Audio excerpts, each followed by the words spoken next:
اللہ اللہ اللہ اللہ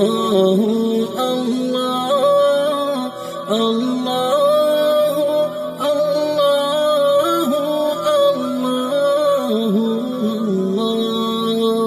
اللہ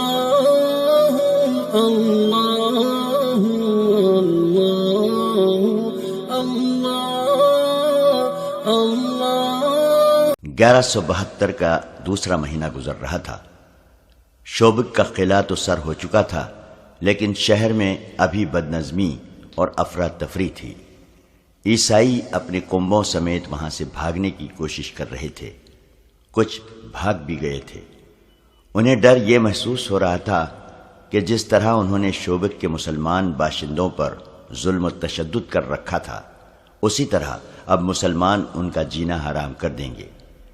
اس انتقامی کارروائی سے وہ اتنے خوفزدہ ہوئے کہ انہوں نے جب اپنی فوج کو قلعے سے بھاگتے سلطان ایوبی کے تیر اندازوں کے تیروں سے مرتے اور ہتھیار ڈالتے دیکھا تو بال بچوں کو لے کر گھروں سے نکلنے لگے۔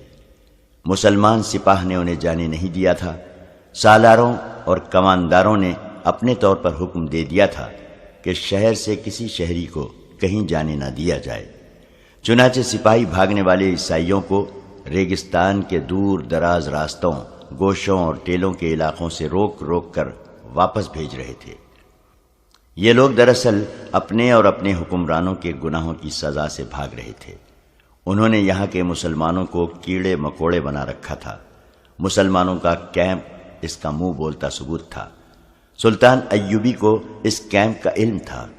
وہ شوبک میں داخل ہوتے ہی اس کیمپ میں پہنچا اور ایک اندازے کے مطابق وہاں 2000 کے قریب مسلمان قید تھے۔ یہ 2000 لاشیں تھیں۔ ان سے مویشیوں کی طرح کام لیا جاتا تھا۔ ان سے غلاظت تک اٹھوائی جاتی تھی۔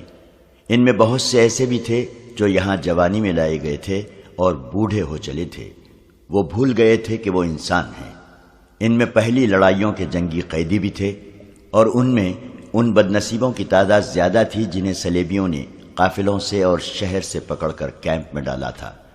یہ امیر کبیر تاجر تھے یا خوبصورت لڑکیوں کے باپ تھے۔ ان سے دولت، مال اور لڑکیاں چھین لی گئی تھیں۔ ان میں شہر کے وہ مسلمان بھی تھے جن کے خلاف یہ الزام تھا کہ وہ سلطنت اسلامیہ کے وفادار اور صلیب کے دشمن ہیں۔ شہر میں جو مسلمان رہتے تھے وہ نماز اور قرآن گھروں میں چھپ چھپ کر پڑھتے تھے، وہ بھی اس طرح کہ آواز باہر نہ جائے۔ وہ معمولی حیثیت کے عیسائیوں کو بھی جھک کر سلام کرتے تھے۔ اپنی جوان بیٹیوں کو تو وہ پردے میں رکھتے ہی تھے، اپنے معصوم بچیوں کو بھی وہ باہر نکلنے نہیں دیتے تھے۔ عیسائی خوبصورت بچیوں کو اغوا کر لیتے تھے۔ سلطان ایوبی نے جب ان 2000 زندہ لاشوں کو دیکھا تو ان کے آنسو نکل آئے تھے۔ اس نے کہا تھا، ان مظلوموں کو آزاد کرانے کے لیے میں پوری کی پوری سلطنت اسلامیہ کو داؤ پر لگا سکتا ہوں۔ ان میں ان کی غذا اور ان کی صحت کے لیے فوری احکامات جاری کر دیے تھے اور کہا تھا کہ ابھی انہیں اسی جگہ رکھا جائے اور انہیں بستر مہیا کیے جائیں۔ اس کے پاس ابھی ان کی کہانیاں سننے کے لیے وقت نہیں تھا۔ اسے ابھی باہر کی کیفیت کو قابو میں لانا تھا۔ باہر کا یہ عالم تھا کہ جنگ ابھی جاری تھی، جس کی نوعیت کھلی جنگ کسی نہیں تھی۔ صورت یہ تھی کہ صلیبی فوج جو سلطان ایوبی کے دھوکے میں آ کر کرک اور شوبک سے دور اس کی فوج کو روکنے کے لیے چلی گئی تھی، وہ بکھر کر پسپا ہو رہی تھی۔ مسلمان دستے اس پر شبخوں مار مار کر زیادہ برا حال کر رہے تھے۔ سلطان ایوبی کو اطلاعیں مل رہی تھیں کہ بعض جھڑپوں میں اس کے دستے گھیرے میں آ کر نقصان اٹھا رہے تھے۔ یہ خطرہ بھی تھا کہ کرک کے قلعے میں جو صلیبی فوج ہے وہ صحرا میں پھنسی اور بکھری ہوئی اپنی فوج کی مدد کے لیے بھیج دی جائے گی۔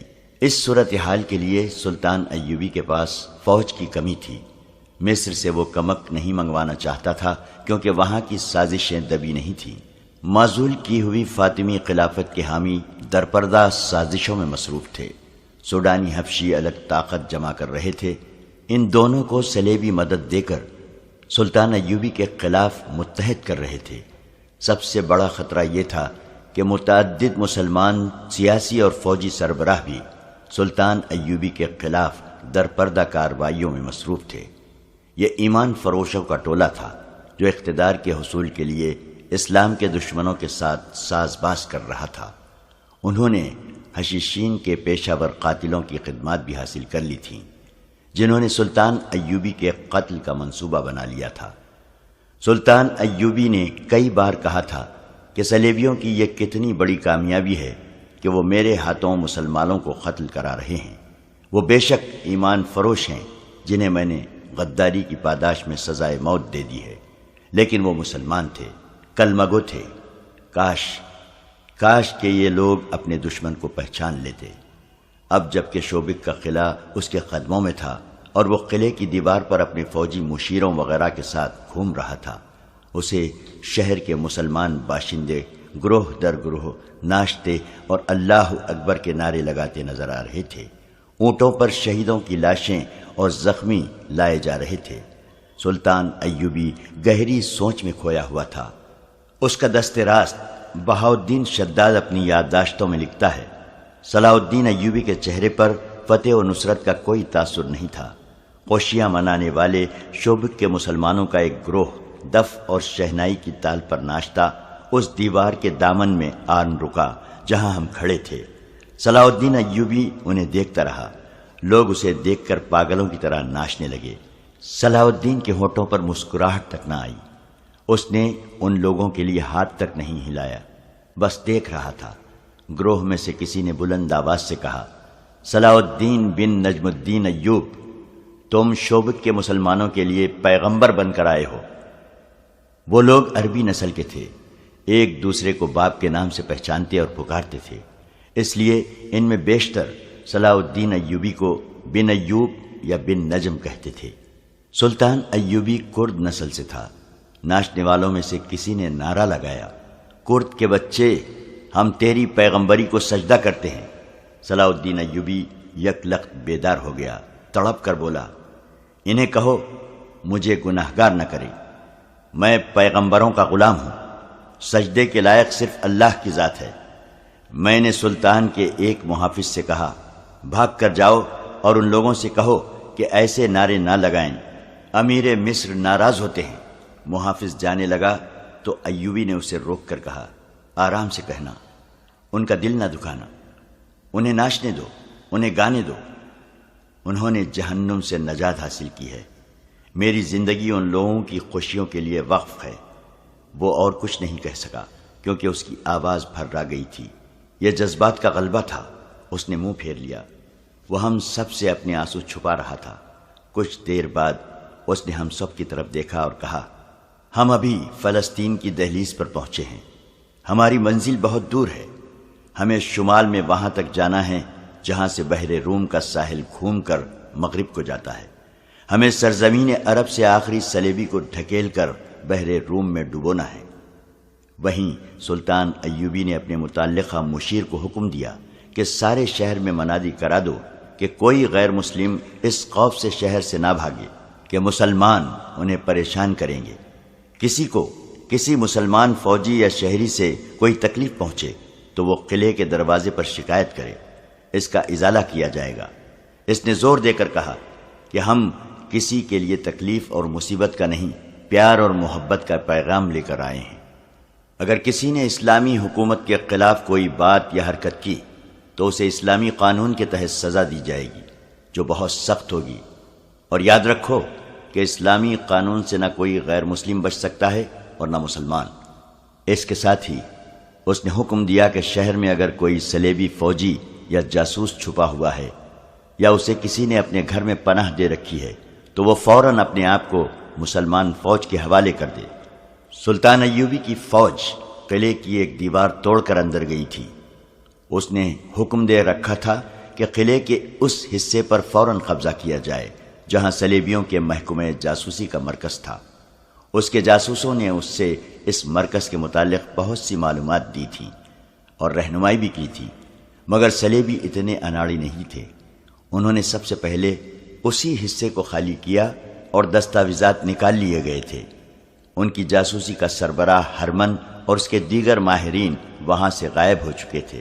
البتہ 8 لڑکیاں پکڑی گئی تھیں جو علی بن سفیان کے حوالے کر دی گئی تھیں۔ وہ ان سے معلومات لے رہا تھا۔ ان لڑکیوں نے بتایا تھا کہ کم و بیش 20 لڑکیاں وہاں سے نکل گئی ہیں۔ وہ سب اپنے طور پر بھاگی تھیں۔ ان کے ساتھ کوئی مرد نہیں تھا۔ مرد جاسوس بھی نکل گئے تھے۔ ان 8 لڑکیوں میں سے ایک نے اپنی ساتھی لڑکی لفظینہ کے متعلق بتایا تھا کہ اس نے ایک مسلمان فوجی حدید کو قلعے سے فرار کرا کے خودکشی کر لی تھی۔ شوبک میں امن اور شہری انتظامات بحال کرنے کی سرگرمیاں تھیں اور کرک میں شوبک پر حملے اور اسے سلطان ایوبی سے چھڑانے کی اسکیمیں بن رہی تھیں، لیکن صلیبی حملے کے لیے اتنی جلدی تیار نہیں ہو سکتے تھے جتنا وہ سمجھتے تھے۔ ان کے سامنے پہلا سوال تو یہ تھا کہ ان کے عالم جاسوس نے بڑی پکی اطلاع دی تھی کہ سلطان ایوبی کرک پر حملہ کرے گا۔ اس کی فوجیں کرک کی طرف ہی آ رہی تھیں۔ ان کے قاہرہ کے جاسوسوں نے بھی ناقابل تردید اطلاعیں دی تھیں کہ سلطان ایوبی کی فوج کرک پر حملہ کرے گی جس کی کمان وہ خود کرے گا، مگر آدھے راستے سے اس کی فوجوں نے رخ بدل دیا اور ایسی چالیں چلی کہ صلیبی فوج جو مسلمانوں کو روکنے کے لیے گئی تھی شب خونوں کی زد میں آ گئی اور سلطان ایوبی نے کرک سے اتنی زیادہ دور شوبک پر حملہ کر دیا۔ یہ سوال ایک کانفرنس میں پیش کیا گیا تھا جس میں صلیبی فوج کے اعلیٰ افسر اور صلیبی حکمران موجود تھے۔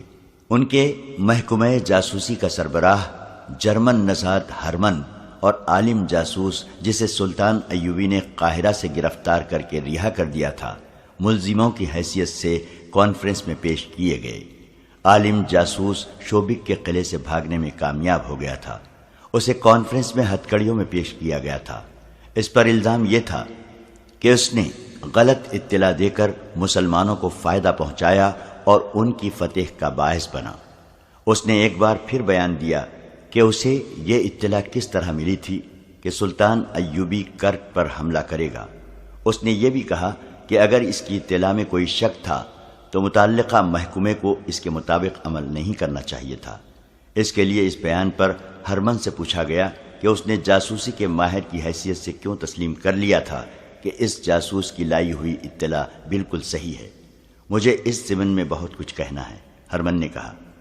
میں یہ دعویٰ کر سکتا ہوں کہ میں جاسوسی اور سراغ رسانی کا ماہر ہوں، مگر کئی مواقع ایسے آئے ہیں جن میں میری مہارت اور میرے جاسوسوں کی محنت اور قربانی کو نظر انداز کر دیا گیا۔ اس کا نتیجہ یہ ہوا کہ میری مہارت فوج کی مرکزی کمان کے حکم یا کسی بادشاہ کے حکم کی نظر ہو گئی۔ اس کانفرنس میں 3 حکمران موجود ہیں اور ان کی متحدہ کمان کے اعلیٰ کمانڈر بھی موجود ہیں، اور جبکہ ہم اتنی بڑی شکست سے دوچار ہوئے ہیں جس میں شوبک جیسا قلعہ ہاتھ سے نکل گیا ہے، اس کے ساتھ میلوں وسیع علاقے پر مسلمانوں کا قبضہ ہو گیا ہے، سال بھر کی رسد اور دیگر ساز و سامان دشمن کے ہاتھ لگا ہے، اور شوبک کی پوری آبادی مسلمانوں کی غلام ہو گئی ہے۔ میں آپ کی خامیاں اور احمقانہ حرکتیں آپ کے سامنے رکھنا اپنا فرض سمجھتا ہوں، اور میں آپ سب کو بصد احترام یاد دلاتا ہوں کہ ہم نے صلیب پر حلف اٹھایا ہے کہ صلیب کے وقار کے لیے اپنا آپ قربان کر دیں گے۔ اگر آپ میں سے کسی کے ذاتی وقار کو ٹھیس پہنچے تو اسے صلیب کا وقار پیش نظر رکھنا چاہیے۔ ہرمن کی حیثیت ایسی تھی کہ کونارڈ، گے آف لوزینیان اور شاہ اگسٹس جیسے قصر بادشاہ بھی اس کی بات رد کرنے کی جرت نہیں کرتے تھے۔ جاسوسی کا تمام تر نظام اس کے ہاتھ میں تھا۔ ان میں تباہ کار جاسوس بھی تھے۔ ہرمن کسی بھی حکمران کو خفیہ طریقے سے قتل کرانے کی ہمت اور اہلیت رکھتا تھا۔ اسے اجازت دے دی گئی کہ وہ اپنا تجزیہ پیش کرے۔ میں یہ سمجھنے سے قاصر ہوں کہ دشمن کے راز معلوم کرنے کے لیے اور اس کی کردار کشی کے لیے صرف لڑکیوں پر کیوں بھروسہ کیا جا رہا ہے؟ اس نے پوچھا۔ اس لیے کہ عورت انسان کی بہت بڑی کمزوری ہے، کسی حکمران نے کہا۔ کردار کشی کا بہترین ذریعہ عورت ہے، خواہ وہ تحریر میں ہو یا گوشت پوشت کی صورت میں ہو۔ کیا تم اس سے انکار کر سکتے ہو کہ عرب میں بہت سے مسلمان عمرا، قلعے داروں اور وزراء کو ہم نے عورت کے ہاتھوں اپنا غلام بنا لیا ہے؟ لیکن آپ یہ نہیں سوچ رہے ہیں کہ اس وقت مسلمانوں کی حکومت فوج کے ہاتھ میں ہے، ہرمن نے کہا۔ ان کا خلیفہ اپنا حکم نہیں منوا سکتا، فوجی امور میں اس کا کوئی عمل دخل نہیں۔ صلاح الدین ایوبی کی مصر میں حیثیت ایک گورنر کی ہے، لیکن اس نے وہاں کے خلیفہ کو معزول کر دیا ہے۔ ادھر نور الدین زنگی ہے، جس کی حیثیت ایک سالار اور وزیر کی ہے، لیکن جنگی امور میں اسے بغداد کے خلیفہ سے حکم اور اجازت لینے کی کوئی ضرورت نہیں۔ لہذا یہ پیش نظر رکھیے کہ آپ نے چند ایک امیروں، وزیروں اور خلیداروں کو ہاتھ میں لے لیا ہے تو ان کی حیثیت چند ایک غداروں کی ہے۔ وہ آپ کو اپنے ملک کا 1 انچ علاقہ بھی نہیں دے سکتے۔ اسلامی سلطنت کے اصل حکمران فوجی ہیں۔ نور الدین زنگی اور صلاح الدین ایوبی نے اپنی فوجوں کی تربیت ایسی کی ہے کہ آپ لڑکیوں سے اس فوج کا کردار خراب نہیں کر سکتے اور نہ ہی کر سکے ہیں۔ اس فوج کے لیے شراب پینا سنگین جرم ہے۔ اسلام میں ہر کسی کے لیے شراب حرام ہے۔ اس پابندی کا اثر یہ ہے کہ مسلمان فوجی ہو یا شہری، وہ اپنے ہوش ٹھکانے رکھتا ہے۔ اگر صلاح الدین ایوبی شراب کا عادی ہوتا تو آج مصر ہمارا ہوتا، اور صلاح الدین ایوبی شوبک کے قلعے کا فاتح نہ ہوتا بلکہ اس قلعے میں ہمارا قیدی ہوتا۔ ہرمن، ایک کمانڈر نے اسے ٹوک کر کہا، اپنی بات لڑکیوں تک رکھو، ہمارے پاس مسلمانوں کے اوصاف سننے کے لیے وقت نہیں ہے۔ میں یہ کہنا چاہتا ہوں، ہرمن نے کہا، کہ جاسوسی کے لیے لڑکیوں کا استعمال ناکام ہو چکا ہے۔ گزشتہ 2 برسوں میں ہم بڑی قیمتی لڑکیاں مصر میں بھیج کر مسلمان فوجیوں کے ہاتھوں مروا چکے ہیں۔ لڑکی کے معاملے میں بھی یہ یاد رکھیے کہ عورت ذات جذباتی ہوتی ہے۔ آپ لڑکیوں کو کتنی ہی سخت ٹریننگ کیوں نہ دیں، وہ مردوں کی طرح پتھر نہیں بن سکتی۔ ہم انہیں خطروں میں پھینک دیتے ہیں۔ خطرہ بہرحال خطرہ ہوتا ہے اور دل و دماغ پر اثر کرتا ہے۔ بعض اوقات حالات بہت ہی بگڑ جاتے ہیں۔ ان حالات میں مسلمان فوجی ہماری لڑکیوں کو تفریح کا ذریعہ بنانے کی بجائے انہیں پناہ میں لے لیتے ہیں اور ان کے جسم اپنے اوپر حرام کر لیتے ہیں۔ لڑکیاں جذبات سے ملغوب ہو کر رہ جاتی ہیں۔ حال ہی میں ہماری ایک لڑکی کو صلاح الدین ایوبی کے ایک کماندار نے ڈاکوؤں سے بچایا اور زخمی ہو گیا۔ لڑکی اسے شوبک میں لے آئی۔ ہم نے اسے مسلمانوں کے کیمپ میں پھینک دیا۔ لڑکی نے اسے ہماری فوج کے ایک افسر کی وردی پہنا کر قلعے سے نکال دیا۔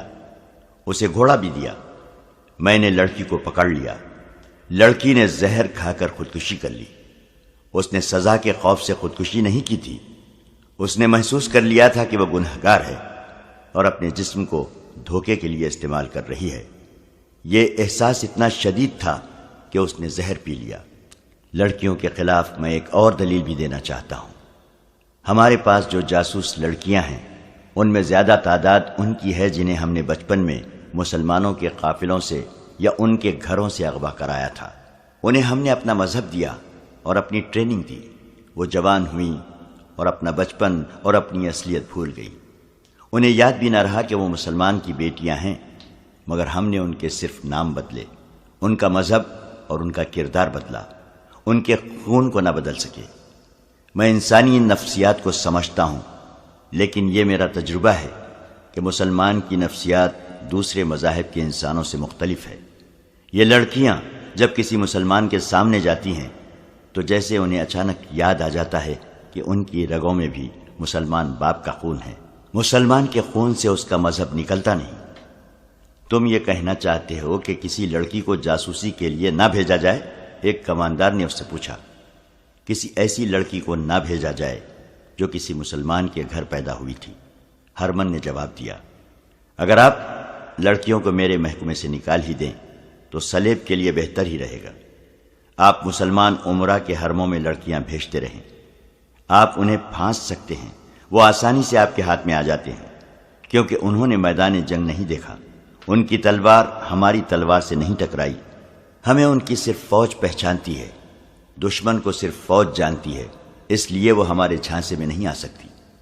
صلیبیوں کا شاہ اگسٹس انتہا درجے کا شیطان فطرت حکمران تھا جو اسلام کی دشمنی کو عبادت سمجھتا تھا۔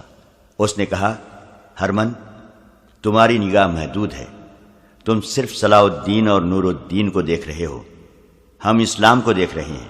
ہمیں اس مذہب کی بیخ کنی کرنی ہے، اس کے لیے کردار کشی اور نظریات میں شکوک پیدا کرنا لازمی ہے۔ مسلمانوں میں ایسی تہذیب رائج کرو جس میں کشش ہو۔ ضروری نہیں کہ ہم اپنا مقصد اپنی زندگی میں حاصل کر لیں، ہم یہ کام اپنی اگلی نسل کے سپرد کریں گے۔ کچھ کامیابی وہ حاصل کرے گی اور یہ مہم اس سے اگلی نسل ہاتھ میں لے لے گی۔ پھر ایک دور ایسا آیا ہی جائے گا جب اسلام کا نام و نشان نہیں رہے گا۔ اگر اسلام زندہ رہا بھی تو یہ مذہب کسی اور صلاح الدین اور نور الدین زنگی کو جنم نہیں دے گا۔ میں وثوق سے کہتا ہوں کہ مذہب مسلمانوں کا اپنا ہوگا، لیکن یہ مذہب ہماری تہذیب میں رنگا ہوا ہوگا۔ ہرمن، آج سے 100 سال بعد پر نظر رکھو۔ فتح اور شکست عارضی واقعات ہیں۔ ہم شوبک پر دوبارہ قبضہ کر لیں گے۔ تم مصر میں سازشوں کو مضبوط کرو، فاطمیوں اور سوڈانی حبشیوں کو مدد دو، حشیشین کو استعمال کرو۔ کانفرنس کے کمرے میں ایک صلیبی افسر داخل ہوا، گرج سے اٹا ہوا اور تھکا ہوا تھا۔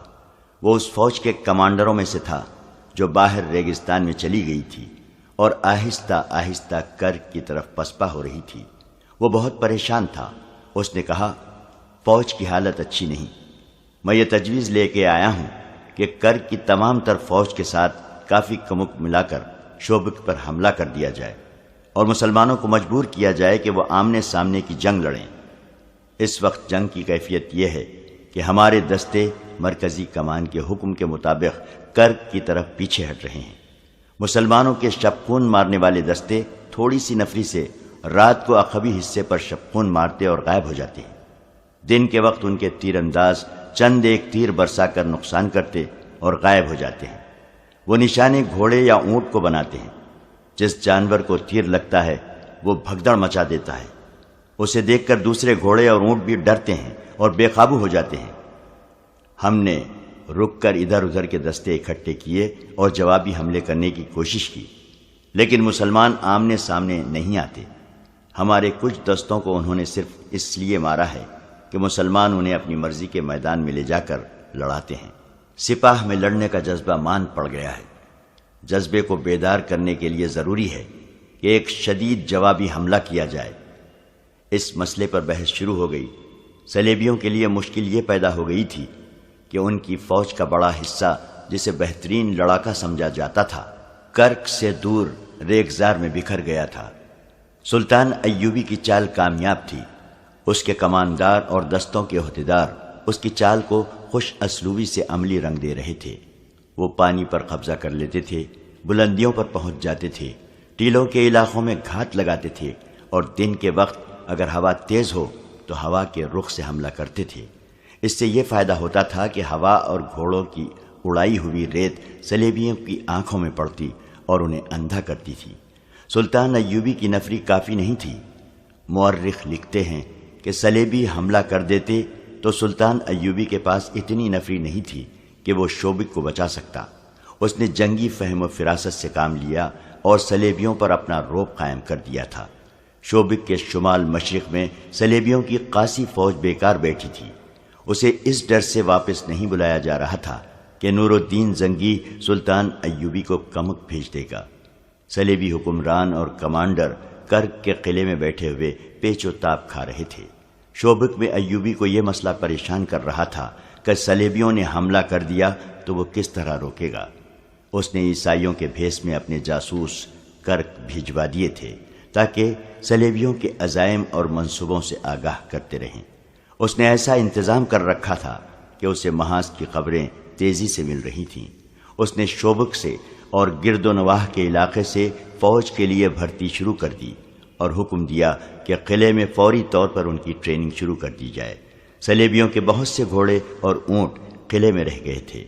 باہر کے دستوں کو اس نے حکم بھیج دیا تھا کہ دشمن کے جانوروں کو مارنے کی بجائے پکڑیں اور قلعے میں بھیجتے رہیں۔ نئی بھرتی کی ٹریننگ کے سلسلے میں اس نے یہ حکم جاری کیا کہ انہیں شبخون مارنے کی اور متحرک جنگ لڑنے کی ٹریننگ دی جائے۔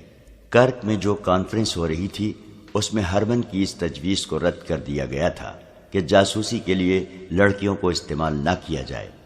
البتہ عالم جاسوس کو چھوڑ دیا گیا اور اسے یہ حکم دیا گیا کہ وہ مسلمانوں پر نظریاتی حملے کرنے کے لیے آدمی تیار کرے۔ اس کے بعد یہ پوچھا گیا کہ شوبک میں کتنی جاسوس لڑکیاں اور مرد رہ گئے ہیں اور کیا لڑکیوں کو وہاں سے نکالا جا سکتا ہے؟ ہرمن نے انہیں بتایا کہ چند ایک لڑکیاں مسلمان کی قید میں ہیں، کچھ نکل آئی ہیں اور کچھ لاپتہ ہیں۔ مرد جاسوسوں کے متعلق اس نے بتایا کہ چند ایک قید ہو گئے ہیں اور بہت سے وہیں ہیں، انہیں اطلاع بھیج دی گئی ہے کہ وہیں رہیں اور اب مسلمان بن کر اپنا کام کریں۔ ایک صلیبی حکمران نے کہا کہ جو لڑکیاں وہاں قید میں ہیں انہیں نکالنا شاید آسان نہ ہو، لیکن ہو سکتا ہے کہ کچھ لڑکیاں وہاں عیسائیوں کے گھروں میں روپوش ہو گئی ہوں، انہیں وہاں سے نکالنا لازمی ہے۔ تھوڑی دیر کے بحث و مباحثے کے بعد طے ہوا کہ ایک ایسا گروہ تیار کیا جائے جو سلطان ایوبی کے شپوں مارنے والے آدمیوں کی طرح جان پر کھیلنا جانتا ہو۔ اس گروہ کا ہر ایک آدمی ذہین اور پھرتیلا ہو، عربی یا مصری زبان بول سکتا ہو۔ اس گروہ کو ایسے مسلمانوں کے بھیس میں شوبک بھیجا جائے جس سے پتہ چلے کہ کرک کے عیسائیوں کے ظلم و تشدد سے بھاگ کر آئے ہیں۔ انہیں یہ کام دیا جائے کہ شوبک میں رہ کر لڑکیوں کا سراغ لگائیں اور انہیں وہاں سے نکالیں۔ اس کام کے لیے وہ جرائم پیشہ آدمی موزوں رہیں گے جنہیں ان کی خواہش کے مطابق جیلوں سے نکال کر فوج میں لایا گیا ہے۔ فوج میں پیشہ ور مجرموں کو تلاش کرو اور انہیں چند دن ٹریننگ دے کر شوبک بھیج دو، لیکن یہ خیال رکھو کہ ان میں وہی سپاہی ہوں جو شوبک میں رہ چکے ہوں اور وہاں کی گلی کوچوں سے واقف ہوں۔ یہاں یہ مسئلہ پیدا ہوا کہ یہ جرائم پیشہ آدمی اس خطے کی زبان نہیں جانتے۔ اس کا حل یہ پیش کیا گیا کہ زیادہ تر ایسے آدمی بھیجے جائیں جو وہاں کی زبان جانتے ہوں۔ متعدد مورخین نے شوبک کی فتح کو کئی ایک رنگ دیے ہیں۔ ان میں صاف گو قسم کے مورخین نے جو ولیم آف ٹائر کی طرح عیسائی ہیں صلیبیوں پر کڑی نکتہ چینی کی ہے۔ وہ لکھتے ہیں کہ ان کے حکمران خوبصورت لڑکیوں کے ذریعے مسلمان علاقوں میں جاسوسی، تقریب کاری اور کردار کشی پر زیادہ توجہ دیتے تھے۔ اس سے ان کے اپنے کردار کا پتہ ملتا ہے کہ کیا تھا۔ یہ درست ہے کہ انہوں نے مسلمانوں کے چند ایک غیر فوجی سربراہوں کو اپنے زیر اثر لے لیا تھا، لیکن ان کے دماغ میں یہ نہ آئی کہ مسلمانوں کی ایک قوم بھی ہے اور ایک فوج بھی ہے۔ کسی قوم اور اس کی فوج کے قومی جذبے کو مارنا آسان کام نہیں ہوتا۔ اس صورت میں جب کہ صلیبیوں نے مسلمانوں کے نہتے قافلے لوٹے تھے، ان کی بچیاں اغوا کی تھیں، مفتوحہ علاقوں میں وسیع پیمانے پر آبرو ریزی کی، قتل عام کیا اور مسلمانوں کو بیگار کیمپوں میں ٹھوس کر جانور بنا دیا، مسلمان قوم اور فوج کے جذبے کو مجروح کرنا ممکن ہی نہیں تھا۔ انہوں نے مسلمانوں کے دلوں میں انتقام کا جذبہ پیدا کر دیا تھا۔ اسلام کی صفوں میں چند ایک غدار پیدا کر لینے سے اس مذہب کی عظمت کو مجروح نہیں کیا جا سکتا تھا۔ مورخین نے لکھا ہے کہ اس وقت جب شوبک پر حملے کی ضرورت تھی اور جب سلطان صلاح الدین ایوبی جنگی لحاظ سے کمزور تھا، صلیبیوں نے شوبک سے چند ایک لڑکیوں کو نکال لانے پر توجہ مرکوز کر لی اور اس مہم کے لیے جاں بازوں کا گروہ تیار ہونے لگا۔ وہ لکھتے ہیں کہ صلاح الدین ایوبی کی جنگی فہم و فراست کی داد دینی پڑتی ہے کہ اس نے صلیبیوں پر یہ رعب طاری کر دیا تھا کہ اس نے ان کی فوج کو بکھیر دیا ہے۔ صلیبیوں نے اس تاثر کو قبول کر لیا تھا۔ انہوں نے اس طرف توجہ ہی نہ دی کہ ایوبی کی اپنی فوج دستہ دستہ ٹولہ ٹولہ ہو کے بکھر گئی ہے، اور یہ بھی کہا جا سکتا ہے کہ سلطان ایوبی اس صورتحال سے کچھ پریشان بھی تھا۔ اس کے مشیر خاص شداد نے اس کی جس پریشانی کا ذکر کیا ہے وہ یہی ہو سکتی ہے کہ اس کے دستے صلیبیوں کے تعاقب میں بکھر گئے تھے۔ اس سے مرکزیت ختم ہو گئی تھی، اور یہ بھی صحیح ہے کہ اس کے دستے ذاتی اور قومی جذبے کے تحت لڑ رہے تھے۔ ایسی مثالیں بھی ملی ہیں کہ بعض مسلمان دستے صحرائی بھول بھلیوں میں بھٹک گئے اور خوراک اور پانی سے محروم رہے، لیکن وہ ہر حال اور ہر کیفیت میں لڑتے رہے۔ یہ جذبے کی جنگ تھی جس سے صلیبی سپاہی آری تھے۔ انہوں نے اپنے کمانڈروں کو پسپا ہوتے دیکھا تو ان میں لڑنے کا جذبہ ختم ہو گیا۔ اگر صلیبی ادھر توجہ دیتے تو ایوبی کی بکھری ہوئی فوج پر قابو پا سکتے تھے، مگر وہ ذرا ذرا سی باتوں پر اتنی زیادہ توجہ دیتے تھے جتنی اہم جنگی امور پر دی جاتی ہے۔ یہاں ایک اور وضاحت ضروری ہے۔ اس دور کے صلیبی واقعہ نگاروں کے حوالے سے 2-3 غیر مسلم مورخین نے اس قسم کی غلط بیانی کی ہے کہ سلطان صلاح الدین ایوبی نے مسلسل 2 سال شوبک کو محاصرے میں رکھا اور ناکام لوٹ گیا۔ انہوں نے اس کی وجہ یہ بیان کی ہے کہ نور الدین زنگی اور صلاح الدین ایوبی کے درمیان غلط فہمی پیدا ہو گئی تھی۔ زنگی کو اس کے مشیروں نے خبردار کیا تھا کہ ایوبی مصر کو اپنے ذاتی تسلط میں رکھ کر فلسطین کا بھی خود مختار حکمران بننا چاہتا ہے۔ وہ فلسطین پر قبضہ کر کے زنگی کو معزول کر دے گا۔ یہ مورخین لکھتے ہیں کہ نور الدین زنگی نے اس بہانے شوبک کو اپنی فوج روانہ کر دی کہ یہ سلطان ایوبی کے لیے کمک ہے، لیکن اس نے اپنے کمانڈروں کو یہ خفیہ ہدایت دی تھی